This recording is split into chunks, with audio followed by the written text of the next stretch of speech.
You are now listening to Chakras and Shotguns.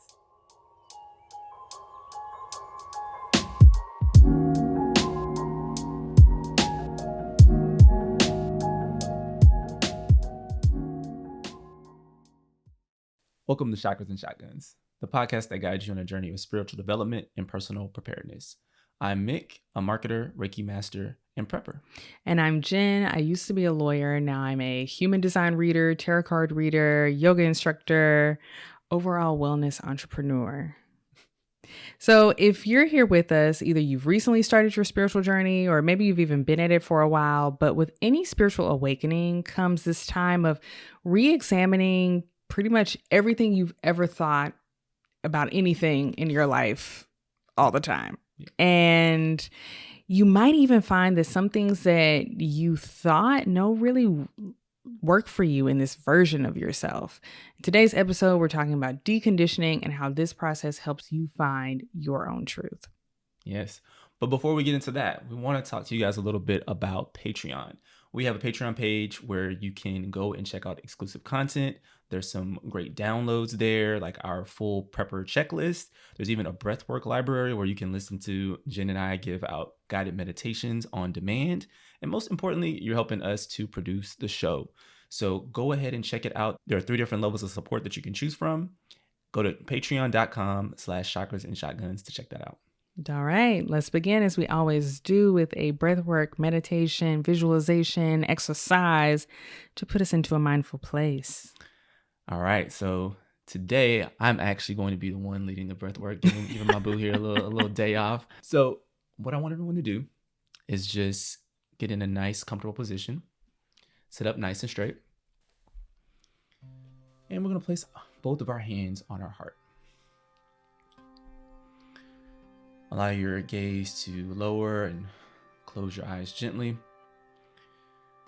And since today's episode is all about deconditioning some of the long-held beliefs that we had, I know that a lot of times this can be a little bit jarring. There are a lot of judgments that have been really cemented by our egos that we possess.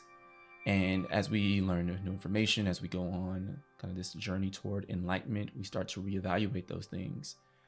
And it can be a little bit difficult to kind of process some of that information. So today's practice is something that you can do as you kind of continue along this journey. We'll start with kind of one example. We're essentially going to call in a judgment that you've had and allow ourselves to compassionately forgive ourselves for that judgment and release that judgment. So we'll start first with a couple of grounding breaths. So let's inhale in through our nose and out through the mouth. Inhale through the nose and out through the mouth. Just allow your muscles in your neck and in your shoulders to sort of relax. Continue to breathe normally. And I want you to call to mind a judgment that you may have, that you've been conditioned with. For example, something that I know several people that I know have been conditioned to believe is poverty is somehow the fault of those who are impoverished, that people who are poor must not work as hard as other people. And over time, I think people have re-examined that belief and understand that there are a lot of complexities that affect people's financial situation, and that it's not some moral deficiency that causes people to be in poverty. So that's just an example. If you can bring up another one that maybe has been a long-standing judgment that you've had in your life, just bring that to mind, and for the next 10 seconds or so, sit with that belief.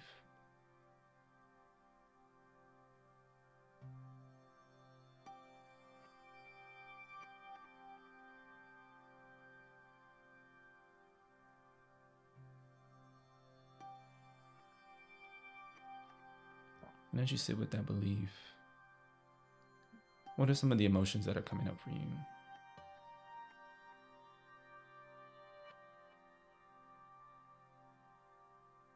Just take note of those.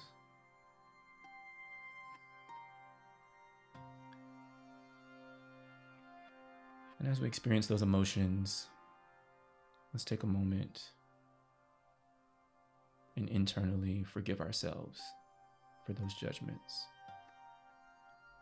We know that these judgments are spawned from our ego, from the conditioning that we received during our childhood, our adolescence, even our early adulthood. And we forgive ourselves for expressing those judgments. And so I'll take a deep breath all the way down to our diaphragm, filling our gut up with air. And on this release, on this exhale, I want you to release that judgment and forgive yourself for possessing that judgment.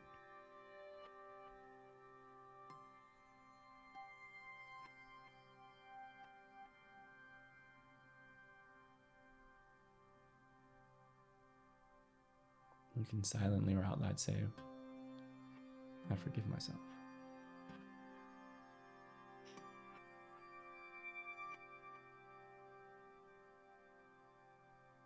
All right. You can slowly open your eyes, come back into the room, and we'll get into this episode about deconditioning.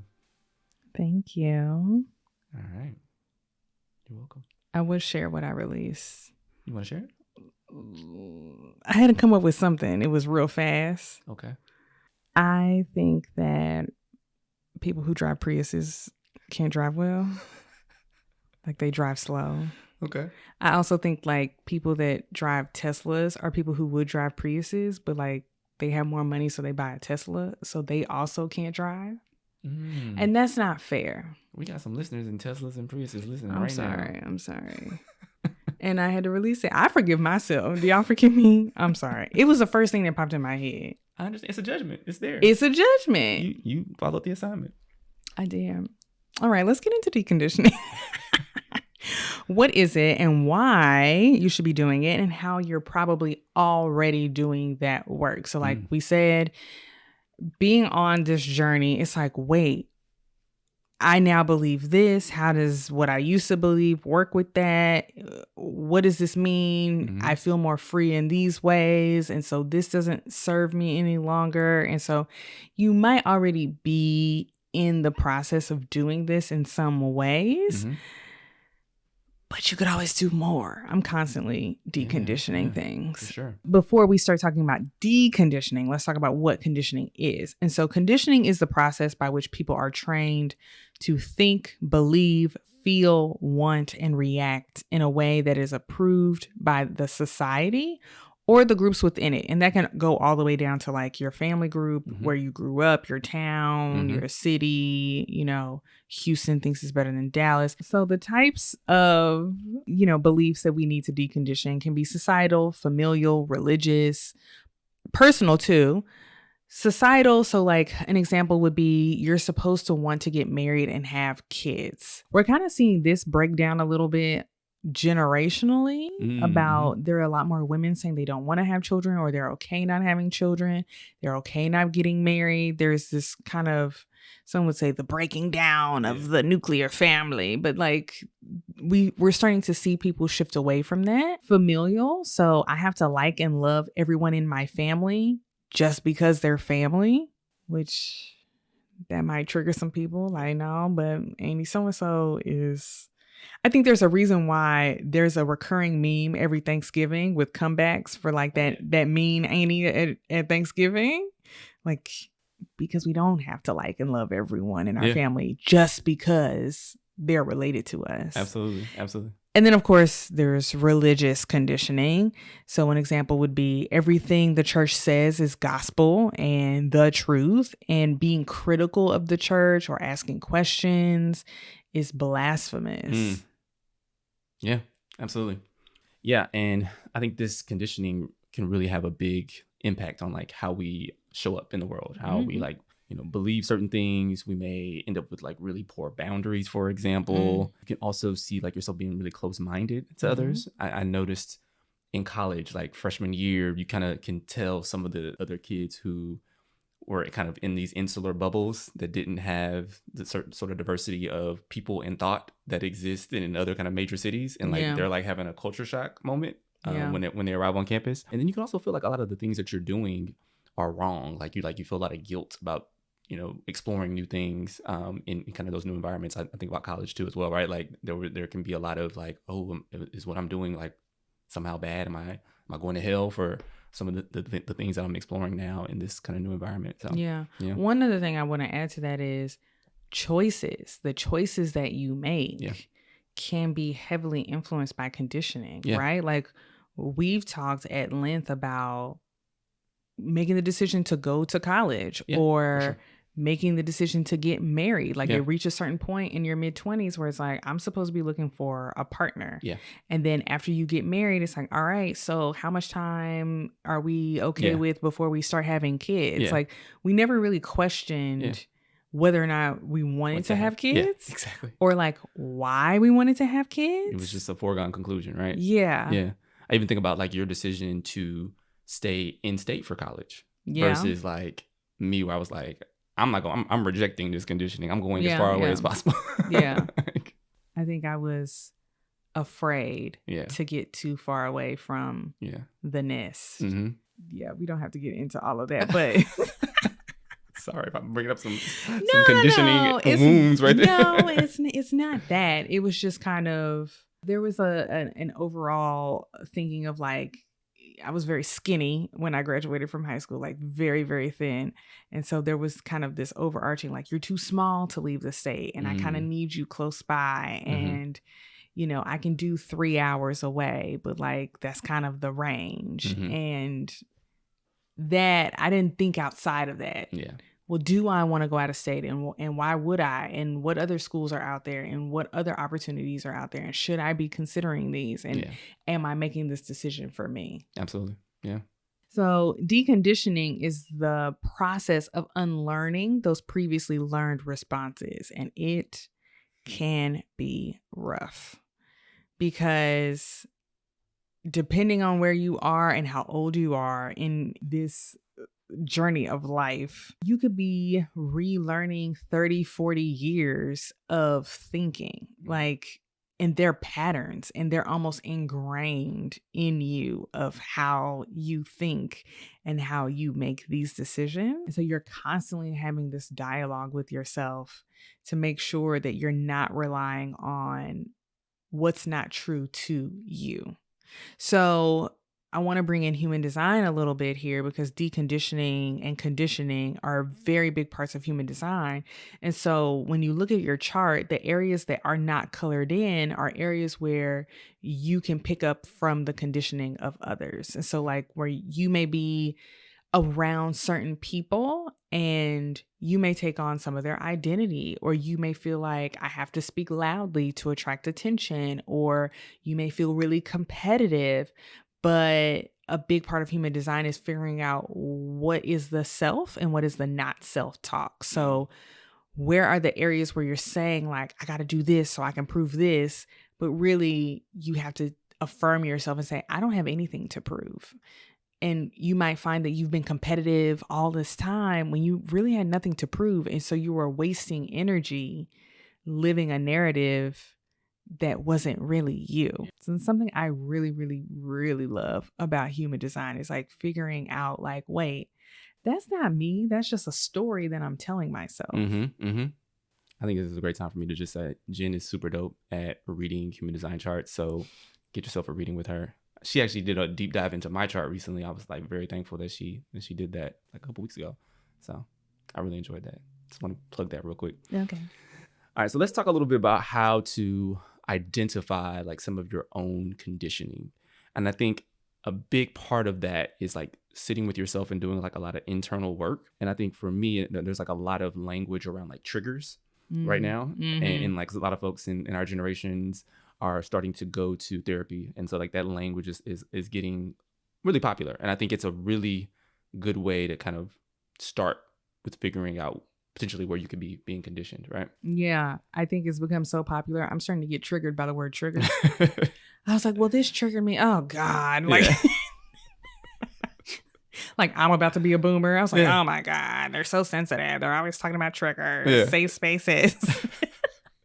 But it's real. Yeah, absolutely, absolutely. So I think, if I were to tell someone where can they start to like kind of understand where they might be, subject to some conditioning, Mhm. start first with like where some of those like automatic reactions are happening from, where you're feeling those intense emotions kind of bubble up, and like really examine like what's happening in those moments, and is it based on some deeply held belief that you were kind of conditioned into, and it may or may not be the case, but it's a place where you can kind of start to uncover some of those things. You also might find conditioning around limiting beliefs, because limiting beliefs can creep up often in childhood, like the narratives that we tell ourselves of, I have to be perfect in order to be worthy of love, or people don't show up for me. These are narratives that I think people think about conditioning as like, I have a very limited view of the world, or I don't know, I'm racist or homophobic or something like that. And that can be conditioning for sure. But it can also be like things that you believe about yourself that are not true. So you have to be very sacred with this time, very loving, very gentle with yourself. I would definitely recommend listening to the inner child work episode of examining those really negative things that you believe about yourself and saying, where are the facts that this is true? And it's vulnerable, and you can feel very exposed. It can be very emotional. But it can also be very freeing when you might remember, oh, someone told me this in my 4th grade school play, and it just stuck with me. Yeah. And that person hadn't thought about it probably no more. And you've been walking around with this for the rest of your life. And so being able to be like, that's not mine. I don't have to hold that anymore. And you might have to remind yourself of that. Yeah. But that can be really, really beautiful. Also, like any internal conflicts that you might experience. So let's say you're always expected to go to your grandparents' house for Sunday family dinner, but grandpa is an asshole and nobody likes it. Everybody's miserable. He sucks all the air out of the room. And you're just like, I don't want to be there. My body doesn't want to be there. I feel uncomfortable when I wake up on Sundays and I know that I'm having to go over there, but everybody expects me to be there. And when you're doing that ping ponging around in your head, that may be somewhere where you need to examine. There might be some conditioning here of what I'm expected to do. And do I have the agency as an adult? Why do you feel like you don't have the agency as an adult to do what you want to do and what you need to do? Because you may be telling yourself, my needs come second to this familial obligation. That can show up in a lot of ways, right? Like how that can manifest further, right? Like, yeah, that can impact your relationships, like that you Right. have with intimate partners, right? Like, Yeah, so for sure. that's big. So that's like some internal work, right? Yeah. You can also look externally. So you kind of touched on family a little bit, but like sometimes the family dynamics and like how you grew up and like certain beliefs that were held in your household can have a lot of conditioning on you. I know that's something like I've had to do a lot of unpacking on, particularly around like money and work and like some of those beliefs that were held in my household around that. I've just had to do like a lot of examining and deconditioning work to get myself out of some of those familial patterns. So yeah. And then also look at like social conditioning, right? So, as Americans, as people who grew up in Texas, right? Like there was a lot of societal conditioning that was in place, right? Like we joke a lot about how we in school had to say the Texas Pledge of Allegiance every day, and people in other states think that's crazy, right? But that was like just a normal part of our upbringing. And like I remember going to college. I went to college in California, and all of the people from Texas, we all had Texas flags hanging up in our room. Like it's just this conditioning that happens about being a Texan, where you just like have this conditioned state pride in a way that is just like absurd. So I think I gotta take a closer look at my chart, because there is something about me with those type of group dynamics that just does not stick. Mm. It just doesn't stick for me. Yeah. I don't think if I moved out of state, I would wear anything Texas. Yeah. Like, unless I'm just like, I needed a clean shirt. Yeah. I wouldn't hang anything up. Yeah. You never see me wear my college mascot, really, like, No. ever. I had a decal on my car, it kept falling off. I said, throw it away, baby. I don't care. I'm just not that person. Mick is the person you want on your team. Yeah. He's going to be, I'm gonna rep the squad. this is the team. Yeah. I don't know. Maybe I'm a lone wolf. Maybe so. I think it just is. There's something about it that it just doesn't. But that's me. Yeah, for sure. And maybe my conditioning is I need to be more of a team player. I don't know. You're more immune to conditioning in that way. So how can we like really get into this? Journaling is a really great way. I feel like we talk about journaling all the time, but it really is a really great tool to get introspective, get deep, look within, and get your thoughts out. I'm always on TikTok, but a great tip that I heard, because some people don't like to write and they don't need they don't want to journal or whatever. Sure.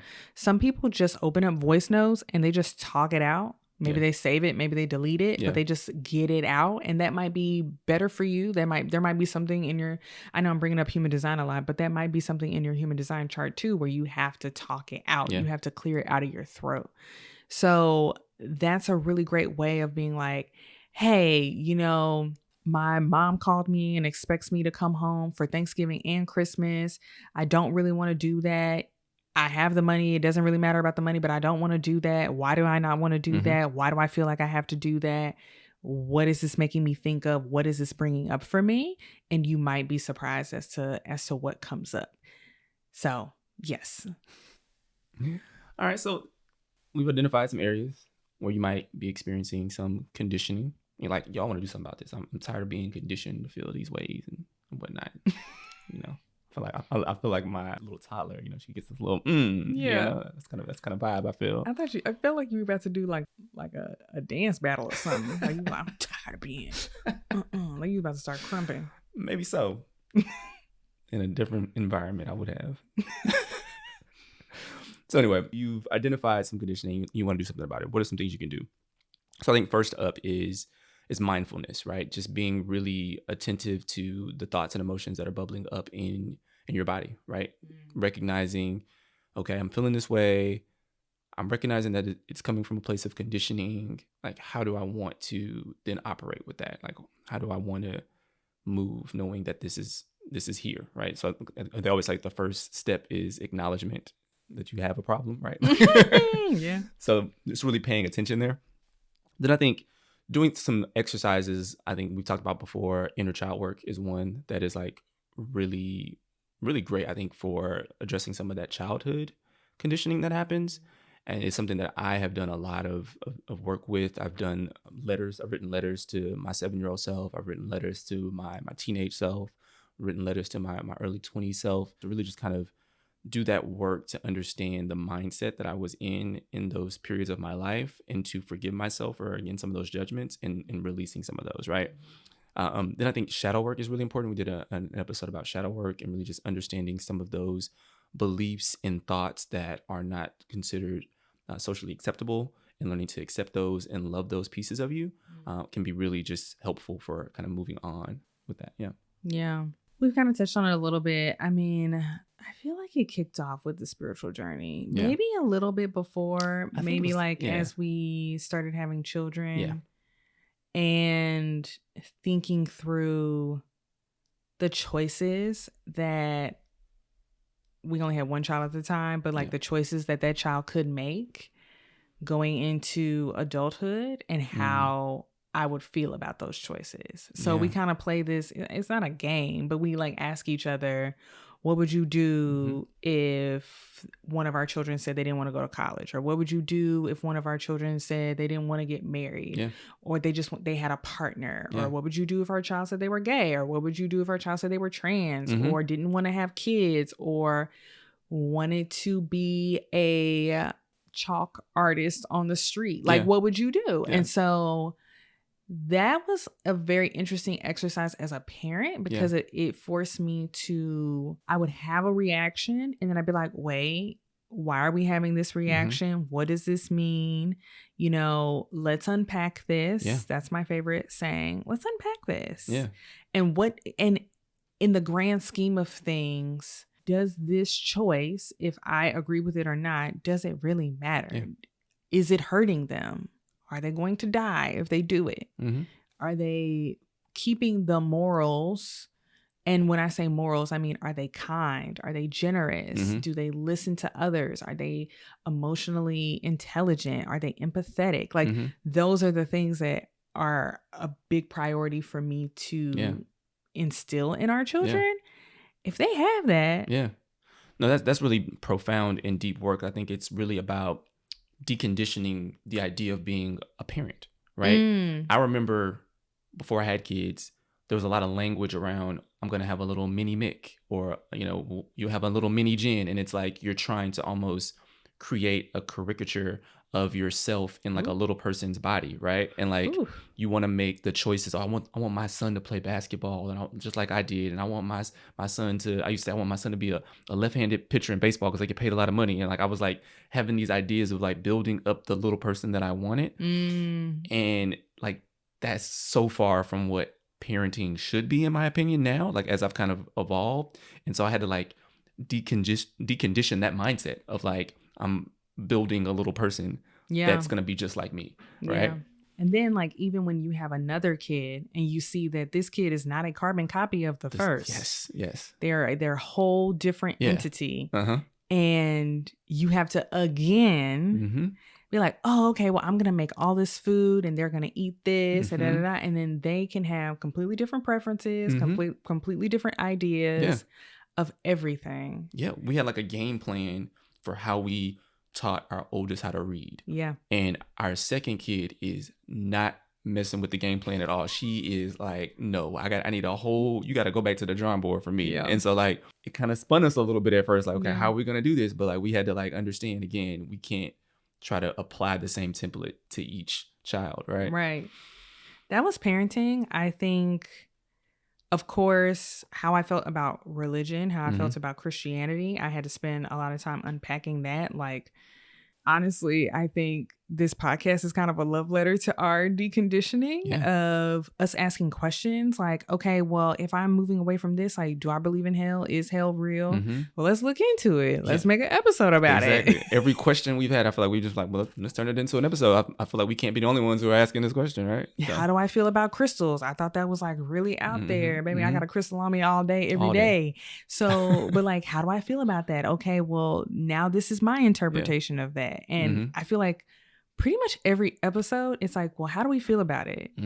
And taking the step back to like give our own truth, our own feelings around that. Yeah. I think that a lot of women my age, I think I've kind of seen this with some of our friends. Yeah. I think that, and this can probably hold true for multiple generations, but in my experience, I think that women my age in their late 30s, if they had been born 10 years later, might have made very different choices on how their life would have shaken out. I don't know if I would have had kids if I was born in 90. If I ain't gonna tell what 10 years later is. I see how you gotta just 2000. I'm gonna add a little something to it. No, but if I had been born 10, 15 years later, maybe I would have made a different choice. Maybe I wouldn't have gotten married in my 20s. Maybe I would have Maybe I would have studied abroad and went to a different school because, for one, the world was bigger. Yeah. We were still we was barely off dial-up when I went to college. So, like, what you could see of the world was bigger. And that changes your worldview, right? Your worldview was smaller back then of what you could grasp. I want to point out something. You just did it, and I've done it before, too, where I didn't want to say how old I was. Or like you didn't want to say like what 10 years past your birth year was, right? Like we have a lot of conditioning in this country, in this society around age and like not wanting to be old or not wanting to be seen as old, right? There's a lot of like youth is better than age conditioning that we have in the society. And I'm only pointing out because you just like made it apparent to me in this moment. I am going to counter that. I actually think I have more conditioning around personal information. Okay. You know, I don't want to be on the dark web. Okay. I don't know if anybody cares. maybe I can give my whole social out on here and nothing will happen, but I just don't like giving out too many details. Okay. In general. Okay. Ever. But maybe I'm also Mariah Carey on it. Nobody knows how old she is. Exactly. I know you, girl. I know it's about age. Don't do that. Huh? Don't do that. What? It's about age? It's definitely about age. You think so? Absolutely. I'd say how old I am right now. The kids don't even know how old you are. They'll be like, Mommy's 28. I say, okay. Exactly. Why do I have to correct them? The oldest one does. She'll tell anybody that'll listen. Precisely my point. Anyways, whatever. So some conditioning. I wanted to go through some things that I've had to personally. Yeah, you talking about yourself. Decondition. Get off of me. No, I think on this journey where we have gone into entrepreneurship as well, right? As in this kind of season of our lives. And I think that I have had to break down this idea that like my work output and how much energy I expend is directly related to how much I'm worth or how much I should receive monetarily. And that's been a hard one to really shake, because I think that has always been a consistent, it's one of those family things that like has been conditioned on me. And so to get to a place where I can work smarter, not harder, or like not have to be working 8 to 10 hours a day, even on the weekends sometimes, and still like feel like I earned the financial rewards has been like a difficult process. And so that's what I'm like constantly still trying to work towards. Yeah. I'll even add on to that something that kind of comes up even here on the podcast. A lot of times I would place like science as like the arbiter of truth. It's like this, if it's not scientifically proven, then somehow it must not be true. And I think in this work and in, you know, me even going into the Akashic records and me like receiving, you know, spiritual messages from spirits and ancestors and angels and whatnot, like all of that stuff is not backed by science at all, but it is extremely real to my experience here on Earth. And so having to decondition that belief that like science means facts, truth, you know, it is the ultimate belief. Yeah. Getting out of that. That's been one I've had to shake. Yeah. There are a couple of things you said in there that stuck with me. One, I think it's important because we've been talking about inner child work, that like you can also oopsie poopsie your way into new conditioning. Yeah. Because we're newly entrepreneurs. Yes. And your opinion or thought process of what that was supposed to look like and how that all is supposed to shake out is very interesting. Also on the science thing, I always found it as like a double check. Like I was like, ooh, yeah. So it can be observed with the eyes. Yeah. So just in case my feelings are wrong, I have this double check. Sure. But like my feelings, I have to learn how to trust my feelings. Yeah, absolutely. Absolutely. All right. So some final thoughts on this deconditioning work. Definitely be compassionate with yourself as you go through this process. There were a lot of times I really struggled, probably 2019, maybe up until recently, of what is true. And I was just constantly doing this, like, what is true? What is true? What is true? That was even before really my spiritual journey even kicked off. I think I was already kind of starting to do that work. I ended up finding a therapist who was amazing and we clicked. And so I started doing like these very deep dives on like what I believe to be true for like family and friendship and relationship before I even got into the spiritual. Yeah. And I would just do this whole like, but what about this and what about that? But it could be this, but I could be that. And I could be overthinking this and maybe I'm not overthinking this enough and da, da, da. And it's just like, but what is true and what is true for me? And so I ended up spending a ton of time and energy trying to get closer to the truth. I'm getting there. Yeah. But some days it's a little rocky. And you don't have to start over from scratch. Yeah. You don't have to be like, well, is black the color that I should wear? Does gray make me look ashy? Gray make you look ashy, girl. Stop wearing gray. I'm talking to myself. But it's not about erasing who you are. It's about finding out who you really are, about really living your most true self. And I think that the work may be hard, but also think about what comes on the other side of that, because there may be conditioning that's blocking you from manifesting the things that you want to manifest. Yes. because Mick was talking about how like he has to work harder or work hard to gain financial reward. Like his output is only going to match his input. And my last like plug for human design, I have a channel in my chart that is always looking to make more money by doing less. Mm-hmm. And that's me.